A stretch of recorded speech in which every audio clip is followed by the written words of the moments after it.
ታሪኩ የሚጀምረው ሳራና አባቷ ዶን ልጃቸው ማሪ መተንፈስ አቅቷት ወደ ሆስፒታል በፍጥነት ሲወስዷት ነው። ማሪ መተንፈስ እያቆመች ስለሆነ ሳራ በድንጋጤ ተውጣ ዶን መኪናውን በፍጥነት እንዲነዳው ትማጸነዋለች።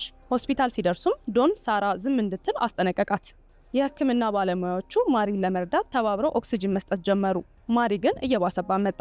ዋናው ታሪክ የሚጀምረው አሁን ነው። ከ20 ዓመታት በፊት ሳራና እህቷ ኤሚ ከወላጆቻቸው ዶንና አይሪን ጋር እራት እየበሉ ነው። የአባትየው ባህሪ ተቆጣጣሪ ነው። በዚያም ምሽትም አባትየው ሳራን ወደ ፓርቲ አትሄጂም ብሎ ከለከላት። ሳራ ግን ወላጆቿ ሳይሰሙ ከፍቅረኛዋ ክሪስ ጋር ተደብቃ ወጣች። አባትየው ተከታትሎም ፓርቲው ላይ ያደረገችውን ነገር ሁሉ ሲያይቆየ። ሳራና ክሪስ በጣም የሚዋደዱ ፍቅረኛሞች ናቸው። በማግስቱ ጠዋት ሳራ ወደ ቤት ስትመለስ ዶን በር ላይ ጠብቆ ባደረገችው ነገር መጨቃጨቅ ጀመሩ። ሳራም 18 ዓመት ሲሞላት ቤቱን ለቃ ለዘላለም እንደምትሄድ በንዴት ነገረችው። ከዛም ሳራ አገር ቀይራ አዲስ ህይወት ለመጀመር ማሰሟን ለእናቷና ለእህቷ ስትናገር ዶን ተደብቆ ሰማት። ዶን ይህንን እንደሰማ ወደ ምድር ቤቱ ወርዶ ከመጽሐፍ መደርደሪያ ጀርባ የተደበቀውን ሚስጥራዊ ክፍል አዘጋጀው። ከ3 ወራት በኋላ ሳራ ተመረቀች። ከእናቷ ጋር እያወራች እያለ አባቷ በምድር ቤት ውስጥ የራሱ ክፍል እንዳለውና ብዙ ጊዜም እዛ እንደሚያሳልፍ አወቀች። እናቷ ከቤት ስትወጣ ዶን ሳራን አንድ ሳጥን እንድታግዘው በማታለል ወደ ምድር ቤቱ አብራው እንድትሄድ አደረገ። ከዛ ግን ሳራ ያልጠበቀችው ነገር ተከሰተ። በሚስጥራዊ ክፍል ውስጥ ቆለፈባት። ክፍሉም የቦምብ መከላከያ መጠለያ እንደሆነና ከዚህ መውጣት እንደማትችል ነገራት። ለእርዳታ ብትጮህ እንኳን ክፍሉ ድምጽ የማያስወጣ በመሆኑ ማንም ሊሰማት አይችልም። በአራተኛው ቀን እናቷ ተጨንቃ ለፖሊስ አሳወቀች። ዶን ልጁን ማገቱ ሳያንስ አስገድዶ ደፈራት። ከዚህ በኋላ የምትፈልገውን ነገር ለማግኘት ካሰበች እሷን በተራው እሱ የሚፈልገውን ነገር ማድረግ እንዳለባት ነገራት። አንድ ፖሊስ መጥቶ ለእናቷ ሳራ ከጎረቤታቸው ስቲቭ ጋር ሳይጠፉ እንዳልቀሩ ነገራት። እሷ ግን ማመን አልቻለችም። ሳራ ቀኑ በሄደ ቁጥር ፍርሃትና ብቸኝነት እየተሰማት ከክሪስ ጋር ያሳለፈችውን ጊዜ እያሰበች ማዘን ጀመረች። ክሪስ ሊጠይቃት ቤት ሲመጣ ዶን ሳራ በ18ኛ ዓመት ልደቷ ቀን ከስቲቭ ጋር እንደኮበለለች በመዋሸት አባረረው። ዶን ለሳራ ልደት ኬክና ቀይ የሌሊት ልብስ ይዞላት መጣ። ከዛም ሳራ ስንት ሰዓት እንደሆነ ጠየቀችው። አባትየው ግን ሰዓቱን ለማግኘት የሚፈልገውን ነገር ማድረግ እንዳለባት ነገራት። እምቢ ስትልም ደበደባት። ከዛም ደፈራት። ከ1 ዓመት በኋላ ሳራ እርግዛ ማሪ የምትባል ሴት ልጅ በምድር ቤት ውስጥ ብቻዋን ወለደች። ከ4 ዓመታት በኋላ እንደገና ረገዘች። ዶን አሁን በሚስጥር 2 ቤተሰብ ማስተዳደር ጀምሯል። አንደኛው ከባለቤቱ አይሪንና ከልጁ ኤሚ ጋር ሲሆን ሌላኛው ደግሞ ከሳራና ከማሪ ጋር በምድር ቤት ውስጥ። አይሪን ሳራን ለመፈለግ የግል መርማሪ መቅጠር እንዳለባቸው ስትናገር ዶን አይሆንም ብሎ ይጮህባታል። አሁን ሳራ ምድር ቤት ውስጥ ያለውን ህይወት ለምዳ እንደ ሚስት መኖር ጀምራለች። ለዚህም እንደ ሽልማት ዶን ለሳራ ቴሌቪዥን አመጣላት። የሳራ ፍቅረኛ ክሪስ እንደገና መጥቶ ስለ ሳራ ሲጠይቅ እህቷ ኤሚ ሳራ በፍጹም ከሌላ ወንድ ጋር እንደማትሄድና አባትየው እንደዋሸ ነገረችው። አባትየው በጣም መጥፎ ሰው እንደሆነና ምናልባትም ተናዶ ገሏት ሊሆን እንደሚችልም አስረዳችው። ኤሚና አይሪን ዶን የሚያውቀው ነገር እንዳለ ማፋጠጥ ጀመሩ። በዚህ መሃል እህትየው የክፍሉን ቁልፍ ይዛ ወደ ምድር ቤቱ ሮጠች። ዶን ግን ወዲያው ደረሰባት። ቁልፉንም ተቀበላት። ኤሚ ተናዳ ለሳራ መጥፋት እሱ ተጠያቂ እንደሆነ ነገረችው። ረጅም ጊዜያት አለፉ።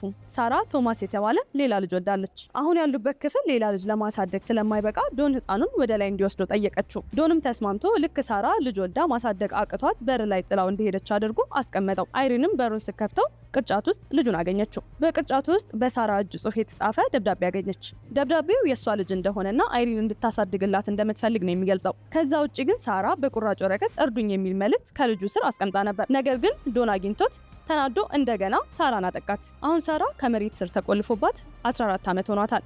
ዶን የመጀመሪያ ልጅ የሆነችውን ማሪ አንድ ምሽት ላይ ሜካፕ ስትቀባ አይቷት በውበቷ ፍላጎት አደረበት። ሳራ ግን እሷ ላይ የደረሰው በልጇ ላይ እንዳይደገም ልጇን እንዲተዋት ለመነችው። በዚህም ተናዶ ንጹህ አየር የሚያገኙበትን ማሽን አቋረጠው። ማሪ ለመተንፈስ እየተቸገረች ለምን ከሰው ጋር ተገናኝተው እንደማያውቁ እናቷን መጠየቅ ጀመረች። ይህ በእንዲህ እንዳለ አሁን በር ላይ የተጣለው ቶማስ አድጎ አንድ ቀን አያቱ በሳራ መኝታ ክፍል ውስጥ ስታልቅስ አገኛት። አይሪንም ሳራ ምን ያህል እንደናፈቀቻትና ምን ያህል ጥሩ ልጅ እንደነበረች ነገረችው።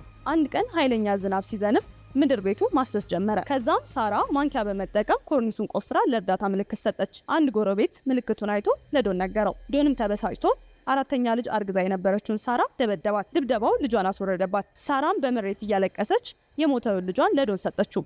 እሱም ወስዶ በጓሮ ውስጥ ቀበረው። ማሪና ማይክል ከምድር ቤት መቼ መውጣት እንደሚችሉ መጠየቅ ጀመሩ። ዶን ግን በሳራ ባህሪ ምክንያት እዚህ እንዳሉ ነገራቸው። ልጆቹም እሱን አምነው ባንቺ ምክንያት ነው እንዲህ የሆን ነው ብለው እሷን ወቀሱ። ሳራን በንዴት እየጮኸች እቃዎቹን በሙሉ ሰበረቻቸው። ከዛም ደክሟት ተኛች። ሳራ ልጆቹ አሁን ስላደጉ ስላሳለፈችው ስቃይና ስለ አባታቸው ጭካኔ ልትነግራቸው ወሰነች።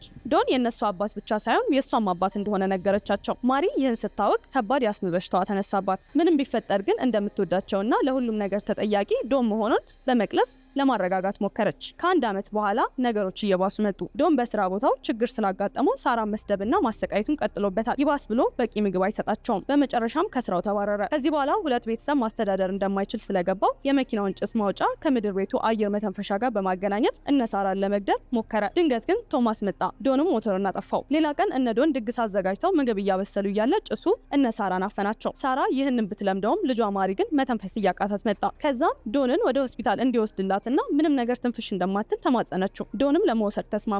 ማይክልን ግን እዛው ትተውት ሄዱ።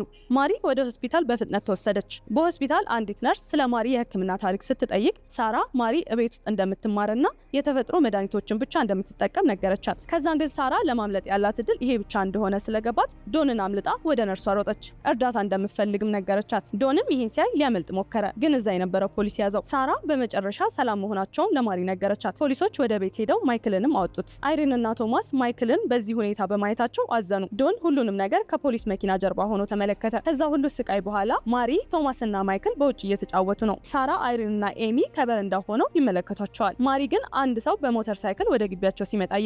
የመጣው ክሪስ ነው። እሱና ሳራ ከረጅም ዓመታት በኋላ ተገናኙ። በ18 ዓመታቸው አብረው ለመጓዝ ሲያቅዱ የገዛላትን ሄልሜት ሰጣት።